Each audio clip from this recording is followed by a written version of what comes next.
2024 cemented itself as an unforgettable year in the music industry. Chromacopia, Brat, Hit Me Hard and Soft, and let us not forget.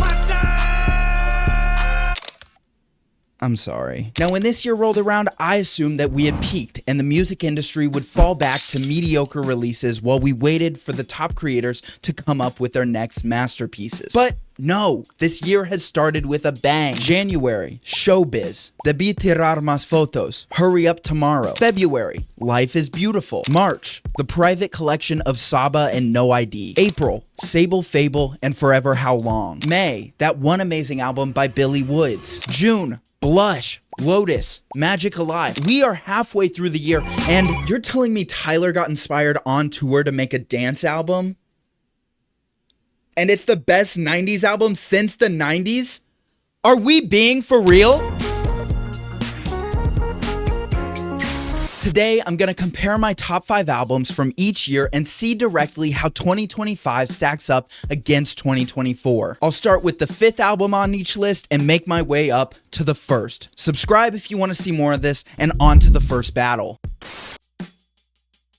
Off the bat, these are two extremely underrated albums that I believe deserve more listens. Blue Lips is an almost hour-long album that is filled with very different song ideas, tackling things from his fame to his personal demons to deaths in his life. Diving into my top songs off this album, I would have to go with Blue Slides, Ohio, and Thank God for Me. It's a deeply personal album that reflects the 5 years it took to make since his last LP. And Ego Trip is an album that I listened to a couple weeks ago. It absolutely blew me away on first listen and has stayed in my rotation since. It follows a storyline where at the top of the album, the protagonist is on an ego trip where he doesn't need help from anyone. As the story progresses, however, he finds that he is riddled with flaws and realizes he needs to change. My top 3 on this project are World's End, Ego Trip, and Don't Save Me. But on a broader scope, this album has no skips for me currently. Even the interludes are fantastic. The production is sample heavy and gives off very early 2000s vibes. The lyrics are meaningful and the deliveries are perfect. To be honest, I have a feeling it's gonna climb through my list as the year continues, and for as much of a punch it's packed in my first few listens,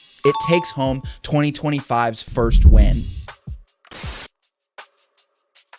To put it lightly, these two albums are quite different. The former being a playful album from Kendrick Lamar following his 2024 victory in the rap battle against Drake. The latter being another amazing album from Dixon following his 2023 release, Beloved Paradise Jazz. Apparent on first listen, Kendrick went for much more stripped down production, whereas Dixon put his everything into the beats, making extremely energetic, jazz-packed, and intriguing backings. Now, right off the bat, there is no denying that GNX has more bangers. It's not a conceptual album, but more so an album that is Kendrick celebrating his West Coast roots. I consider my top songs on the album to be Hey Now, Peekaboo, and Reincarnated. On the other hand, Magic Alive has an amazing story about a friend group that is broken apart when one of them dies. The album follows the remaining 3 friends who try to use magic to contact their lost friend. My top 3 from this album currently are We're Outside, Rejoice, Recitative, and Magic Alive. To be honest, the features on both of these albums are top tier, and I don't think I can give the edge to one of them definitively. Production-wise, GNX is more fun, but compared to the all-out, exciting, like 70 instruments playing at one time beats of Magic Alive,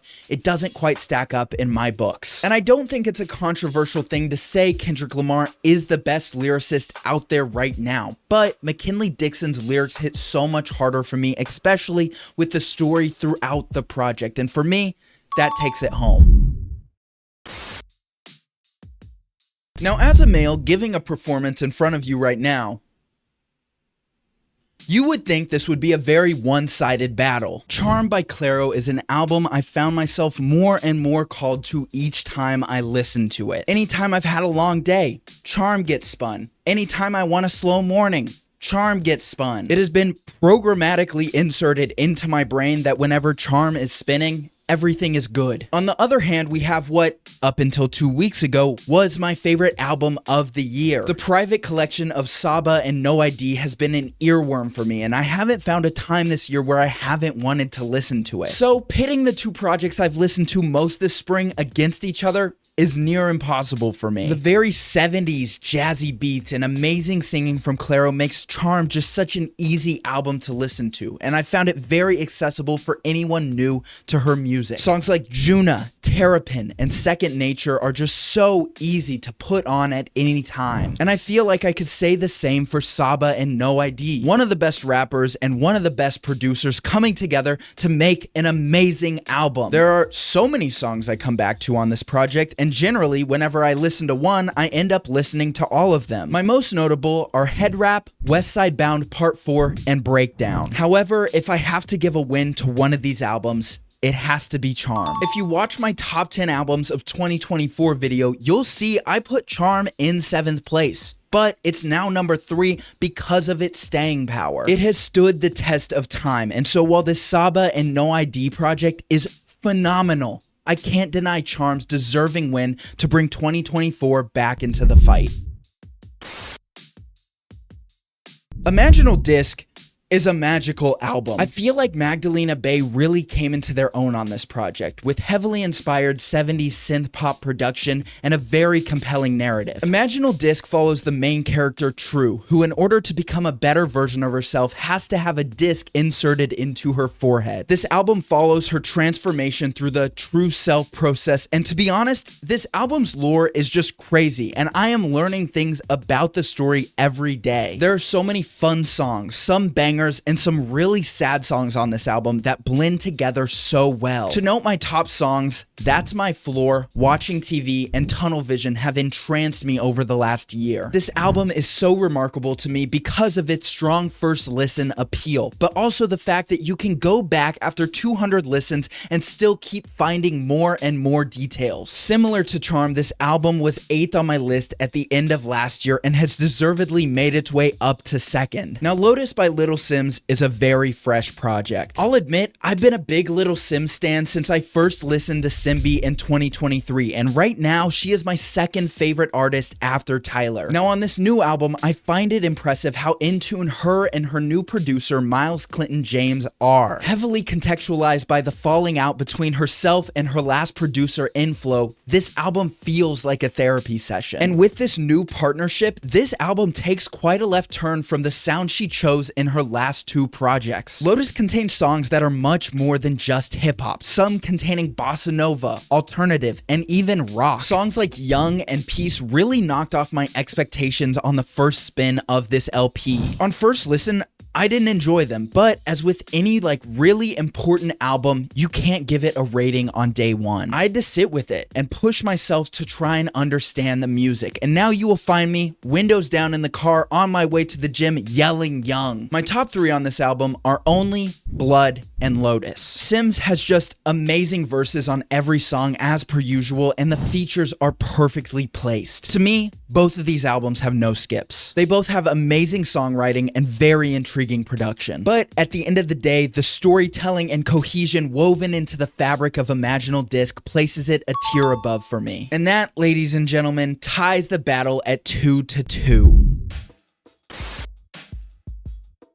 Finally, the 2 best albums of the last 2 years. For both Tyler and Clipse, these 2 albums show a stepping stone in their journeys. Being Clipse's first album in 16 years, it's obviously representative of a much later phase in their life than their previous works. And honestly, the same goes for Tyler. Chromacopia is Tyler opening up to his audience in a way that we've never seen before. In Flower Boy, Igor, and Call Me If You Get Lost, we've seen Tyler deal with issues in his life, but with a mask on. Flower Boy, Igor, and Tyler Baudelaire. However, in Chromacopia, he takes off his mask, quite literally, and dives deep into his flaws. In terms of production, it's hard to pit Tyler against Pharrell. I mean, the production of both albums are perfect, but to be honest, I would give the slight edge to Tyler because of the intricacies and just transitions throughout the track list. However, while analyzing the verses, I think Clipse has Tyler beat. Tyler himself gives the best feature of this album on POV. Pusha T and Malice kill every beat. I mean, going into this album knowing only about Ace trumpets and So Be It, and hearing The Birds Don't Sing, nothing could have prepared me for that. And I mean, at the end of the day, both albums have brought a tear to my eye. Both albums also contain no skips. and I'm not gonna hear any argument against Judge Judy. So for me, Chromacopia has the edge on production, and Let God Sort Them Out has the edge on lyricism. My top 3 songs on Chromacopia are Like Him, Thought I Was Dead, and Take Your Mask Off. My top 3 songs on Let God Sort Them Out are So Be It, The Birds Don't Sing, and POV. And to be honest, these albums right now are too even for me to pick one. They are both incredibly equally matched, and each day my opinion on the better album switches hands. Let God Sort Them Out has the advantage of recency bias, but Chromacopia has the advantage of me dissecting it for hours upon hours last year. So my question right now is, will Let God Sort Them Out stand the test of time that Chromacopia has right now? And to be honest, I think it will, but only time will tell. Overall, 2024 and 2025 are pretty even to me. But what I'm so excited for is the fact that we're only halfway through 2025 and there's some serious upcoming albums. Alfredo 2 by Freddie Gibbs and The Alchemist just dropped, and along with that, Vanisher Horizon Scraper by Quadeca. God Does Like Ugly by Jid comes out in just a week or two, and Guitar by Mac DeMarco will come out just a couple weeks after that. Tame Impala's next album is due before the end of summer. And also, many more artists' next albums that we don't even know are about to drop. What I can tell you right now is that we are in for an amazing year of music that I think will be better than 2024, and I'm extremely excited to see how my list shifts throughout the next 6 months. Make sure to subscribe if you want more people behind a microphone sharing their opinion on music every couple of weeks, and also make sure to join the Discord if you want to talk to more people, including me, about music. Thanks for watching, and I will see you in the next one.